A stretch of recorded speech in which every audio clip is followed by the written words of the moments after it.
everybody can just be at peace with us. Cool, excellent. All right. So we'll shoot the intro here to the Loud. All right, welcome to Palladium in downtown Toronto. I'm George Strombolopoulos. I'm the new host of Loud, and here we go with the loudest band or movement out there today, Joey and Shawn. Please welcome Slipknot to the program. Thank you very much for spending time with me on the first show.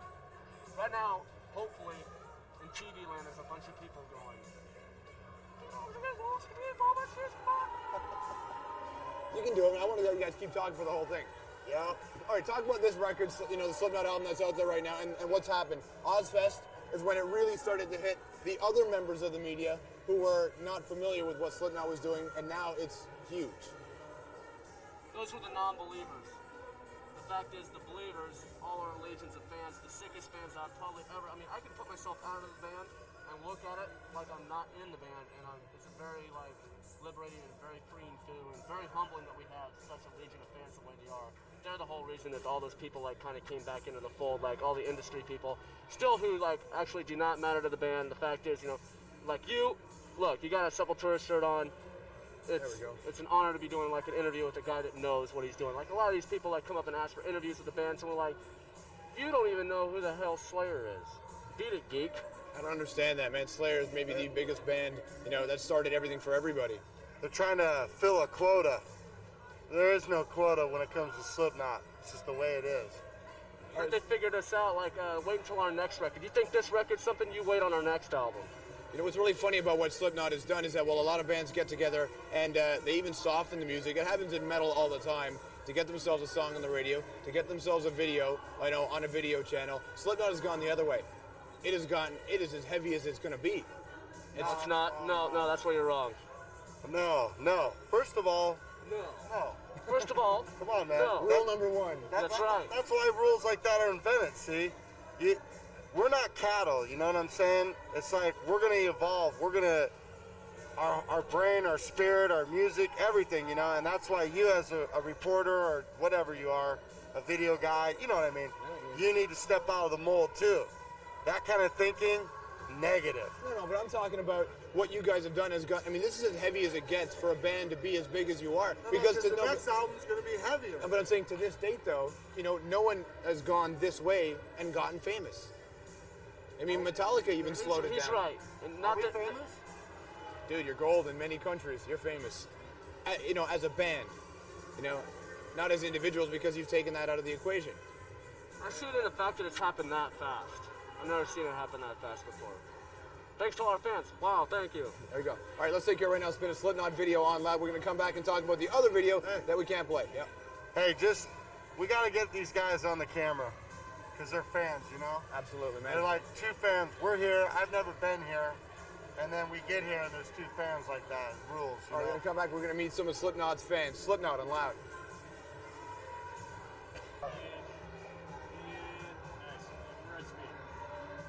All right, welcome back to Loud. I'm George, sitting here with the guys in Slipknot as they're on the big tour. We got Shawn, we have Joey here. Hey, wait a minute. Yep. Is this The Price is Right, Mike? Yeah, it is. And behind this curtain, we have the chick I'm gonna bone. Oh, nice. Welcome to Bob Barker. I'll kill. All right, we got some Slipknot kids here. Come on in, man. What do you think? So Bob Barker he has some stuff. He's got some stuff to work out. Slipknot's in. Come on in, guys. Move in. All right, sit beside the band. Oh, shit. Go on, man. Go inside. This is where it's going to be easy for me. I want Slipknot to interview their own fans. These are what we affectionately call maggots. Hey, scoot over a little bit. My balls are stiff. See? Hey, you guys going to the show? Yeah. Yeah. Stereo yes from the fans. When did you guys buy tickets? A month before. They got backstage passes. They went yesterday. Awesome.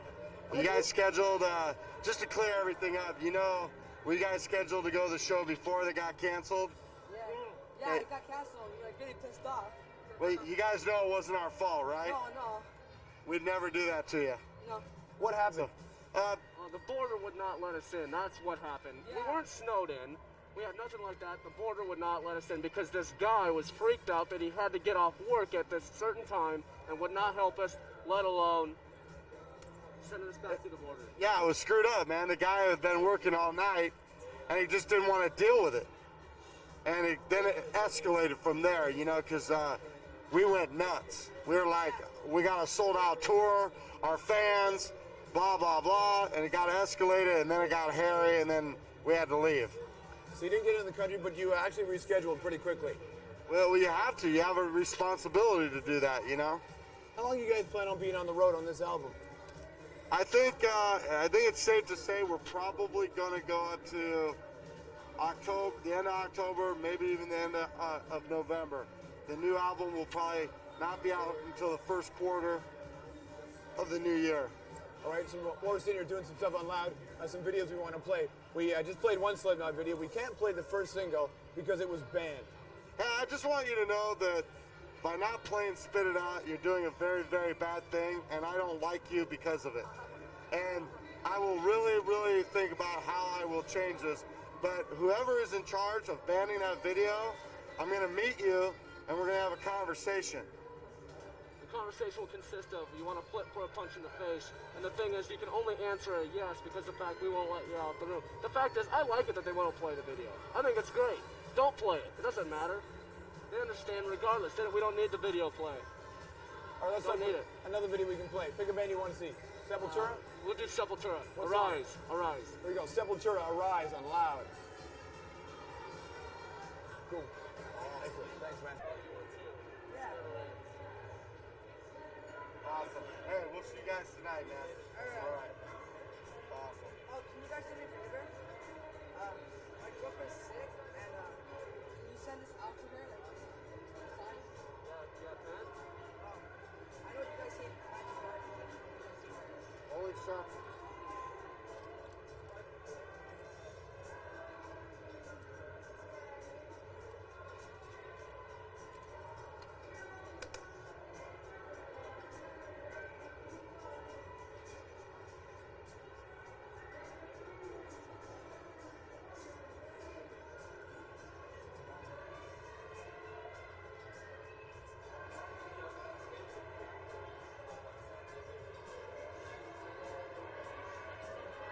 What's that drawing, man? Yeah. Thanks a lot. All right, we'll see you guys tonight. Okay. Drawing. Cool. All right, so now I just want to talk to you about other bands, you know, that you like, because we're just spinning videos and stuff. Well, you can hang on. I have one here, so I'm covered. I'll hold it if you want, though. Yeah, hold it. I don't like it. Cool. Do we need to name the song? Like for like Fake No More video, we gotta have a song, right? Yeah, I mean, you can just say Faith. Welcome back to Loud, downtown Toronto Palladium. I'm George Stroumboulopoulos along with Slipknot. These guys are on a big tour. They're playing out the record, but right now we're sitting down, we're playing other videos. Because you do what you do and you're in the business, do you still like watching other bands' videos and seeing other bands? Oh yeah, man, we're music fans. Always have been, always will be. I mean, when we were on Ozfest and Slayer was playing every day, I didn't watch them from the side of the stage, even though I could.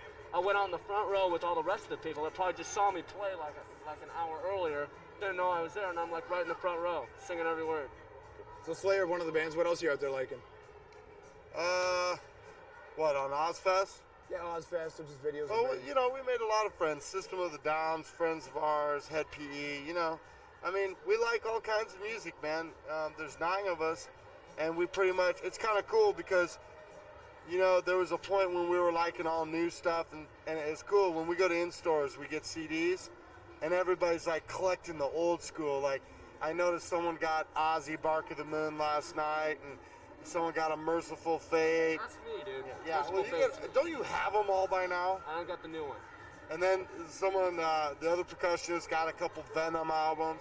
And it's kind of cool because, you know, we're going back to a lot of roots and appreciating where, you know, music was when we were a kid. So we like it all, man. Country can kiss my ass, and that's about it. You know, I don't know if these guys like country or not, but You like country? Beat it, geek, with that. pisses me off, dude. Makes me want to hurt. It's funny that, you know, those songs sing as much Physically about that. pains me to listen to it. Yeah. It's like hurts. Taking one for the team. Well, you know, what do you like that, you know, most people, we had a couple of guys on, you know, talking earlier, that one guy loved Steely Dan. Another guy, Corey, was singing lyrics to Sarah McLachlan. Oh, yeah. Yeah, man. I mean, we listened to Fiona Apple and Sarah McLachlan. You know, all that stuff. If it's good and it's real, you know what I mean? And you know, it's not that country isn't real. It's just that it sounds like shit to me. You know what I'm saying? I'll agree with you on that. And then that's just what it is. I met Fiona Apple once. She flirted with me. Are you serious? Dead serious. She's hot, man. Kind of a skanky way. I'm completely obsessed with Fiona Apple, but she flirted with me way before the band got big. Yeah, I gotta meet her again. she had no idea. She was hot, though. There you go, Fiona Apple. Paul Thomas Anderson, her boyfriend, the director of Magnolia. You know, I'm sure he had let you go there. What's that? I thought he'd be a little afraid of what you guys are doing. Who? Well, Dave Navarro was all over Fiona Apple at one point. I don't think it ever worked out, though. Her boyfriend is Paul Thomas Anderson, the man who made Boogie Nights. So you've got some Dirk Diggler. Yeah, we don't care. You know, we'll just take him out of the equation. He doesn't need to be in there. No, hopefully not. All right, so you mentioned going back and listening to some of the bands that you grew up listening to. One band that was really good at bridging metal and alternative crowd together was Faith No More. Oh, yeah. Awesome band. So why don't we play a Faith No More video? Yeah, I mean, it could be a bunch. You don't know what sure. Hopefully you'll have Digging the Grave or Falling to Pieces, one of those. Okay, we'll get some. It's Faith No More on loud.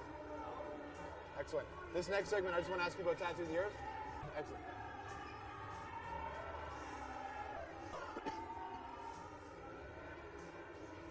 What's the longest amount of time you guys have actually spent in the masks? I'd say a good 6 hours. Oh, Cause like a photo shoot before a show, then a show, then photo shoot after the show, then an in-store after the show for 4,000 kids. That's insane. An in-store after the show. You think there's ever going to be a time when Slipknot aren't wearing the masks? don't forget the in-store before the show, too. Oh, sorry. Yep, that's for about an 8-hour time. I'm sorry, I didn't forget about Yeah, 8 or 9 hours. I was in a special place. And you know what? I think I'm still there because of that. It's the zone, isn't it? Yeah, it's a beautiful thing. When you get on stage, do you blank everything else out? I personally, you know, we don't speak for everybody because everybody's got their own thing. I personally pay respect to the ramp going up. I understand that it's a war, and I understand that I could die. And believe me, man, I mean that with my heart. I could die. He could die. Any of us could die. And I say my piece to who I need to say it to, and then I go out, and it's on. And it's the love of my life for me, you know, for my being. It's incredible, and it is a zone. It's positive or negative energy, the 9 of us. It's a magical thing. It's just up to you to decide which one we are. The band is so over-compulsive in their mind that if we get off stage and we know, like, say you didn't give, like, say you gave not, like, 99%, nothing feels worse than knowing that you didn't give your full self to a show. I mean, we literally want to kill ourselves. We want to die if we feel, you know, when we feel like that. When we get like passes and they're not right, I want to kill myself. We know when it's not right. I think that's the beauty behind our band. We're unable to come into the dressing room and accept the fact that, hey, you know, the show was all right. We know. I sit down, I'm like, I didn't give it everything, you know, because a lot's at stake, man. You know, I got a family back home. I miss home. People have other things, you know, and it's like, if I'm gonna do this, I have to be true to myself. I can't be a fucking wimp. And you know, it's terrible, man. You got all these people that need you. You know, it's hard. I remember Bruce Dickinson from Iron Maiden saying one time, you know, when I wake up, I don't say that, you know, yeah, I'm the singer of Iron Maiden. Well, I do wake up and go, I am the drummer of Slipknot, and I have a responsibility to my fans and myself to go out and be the best that I can possibly be and to outdo what I've done before. That is my responsibility. I don't slack off at all. I do not take this for granted. I'm very appreciative of where we're at. You know, you guys are taking that to the next level now because last year was Ozfest for you, and this year it's Tattoo the Earth. Right. Tell us about Tattoo the Earth. Tattoo the Earth is going to be, basically the way I look at it, is a giant art festival. It's a wonderful thing. I believe it's going to be a revolution because there's going to be a crossover of many different bands. There will be a second stage and a main stage, and there'll be a little bit for everybody.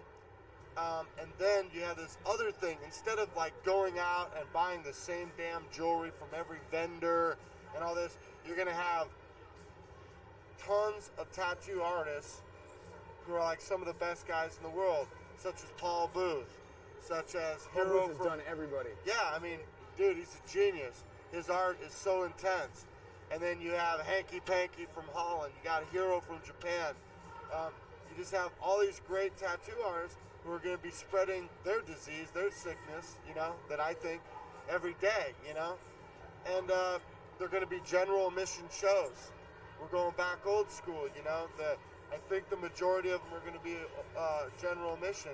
And they're going to set one stage up on one side and the other one on the other side. There's going to be a little bit of a break so people can go. And that's for, you know, the stages are being set apart for the safety of the people, because it's when you have a large body of people in one area for a whole day, that's when people pass out and whatever. So we're making it so people can move and, you know, get air and liquid and stuff like that. But it's going to be awesome. And as of right now, there still isn't a lot of bands booked. But the one thing that I can tell you is this tour, tons and tons and tons and tons of bands want to be on this tour. They know that it's the new level. They know it's the real deal. They know it. And that's great to be part of that. Throw out all the preconceived notions of what you think a festival summer tour is like. Because you know what? That whole thing's been played out. Okay, the summer tour with a bunch of bands, with the 2 stages, yeah. It's been done before. This is not going to be like that. It's going to be completely different. And we're going to do Ozfest again this year. And you know what? We decided to take chances. We're like, well, we did it last year. And thank God for the Ozfest for last year. But it's time to move on and do something different. I don't like to be safe and go, okay, there's a guaranteed crowd there. Yeah. Let's go there. I want to take chances and risk. Is there going to be people here or not? Let's see. Yeah, when you accept being comfortable, that's when you fail. You know what I mean? We like the fire. Joey and I here talk all the time about the earlier days when we were opening up for bands. You know, we had the second slot and the first slot. You know, those bands would make us, they wouldn't give us a dressing room or whatever. When I saw you on the road with Cold Chamber, you had about maybe 3 feet right from the front of the stage. And we love that, man. We love that because it's not about a dressing room or any of that. You know, we'd go do this in a van. I mean, you don't understand. We have a sickness. We have a plan. And we remember the days that we used to have to dress in the hallway, freezing cold, dumping water on ourselves before the show so we'd be loosened up, freezing, man, with nothing. Our hands cold to where I couldn't even put the sticks in my hand. And dude, I'll go back to those days right now, man. I don't care, because when you get comfortable, you get lazy. When you get lazy, you lose everything. Yeah, you lose that sense of integrity you had in the beginning because you want something and you're so hungry to get something, you'll do anything for it. Then you get it and you're like, okay, and people don't reevaluate their goals. We reevaluate our goals because we never want to get comfortable. Slipknot is pain, and as long as Slipknot exists, I will not be a very sound and safe individual. I wake up, I'm mental. I go to sleep, I'm mental. I'm mental in my normal state. I'm mental in my dreams all the time. Cool. And the thing with the Tattoo the Earth tour is no one really knows for sure if it's going to go off, and that's what's exciting about it, because people are doing it for the belief system, because of the art of it. We're doing it because we feel like we want to be part of it, trying something new to make a change. The tattoo guys are tired of the world not accepting the ink, you know? I've talked to Paul Booth through the internet, and you know, he's ready. He wants everybody to stand up and give tattooing credit where, you know, credit is due. And it's just a wonderful thing. It's a giant expression of art, and none of us really know if it's going to go off, but that's the beauty of it, man. We're going out there for the art of it, and that's, what more could you ask for, man? Do you have any confirmed bands? Cold Chamber, any of those Seven Dust? Seven Dust, Cold Chamber, Slipknot. That's it, man. Cool. You know, like I told you, hundreds, man. Literally, I hundreds. just think it's going to be new school stuff either. There's going to be plenty of weird ass bands. There's going to be stuff for That's everybody. just the intro. Don't get any preconceived notions about the bands that are going to be on, because that's not going to be like what it is. Yeah, it's a big crossover, you know? There might be an old school punk band right next to a metal band, right next to a hip hop band. You know, there's going to be a lot of different We want stuff. to throw some death and black metal bands on there. That's what I want to do. All right, why don't we take care of some Death and do some Cold Chamber right here on Loud. All right, we'll just do like a 20-second extra and you're free. Okay, we got...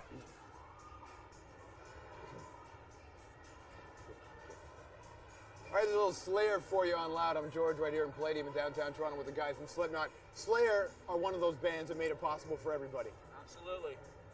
Dude, Every day. Right before we came to this interview, Chris, one of the percussionists, was listening to Seasons in the Abyss. I mean, that's how often Slayers was spun in our bus. Do you think that the Slipknot record is going to be one of those albums for kids? You know, we've already got comparisons that our album is like one of those pinnacle albums like Rain and Blood. For that even to be a remote comment on something like us, oh man, that makes the whole thing worthwhile, a comment like that. Excellent. Oh yeah. We totally appreciate you guys spending some time with us today. Thank you No very problem. much. It's all good, man. We'll see you. There's Slipknot. We'll see you next week on Loud. Cool, man. Awesome.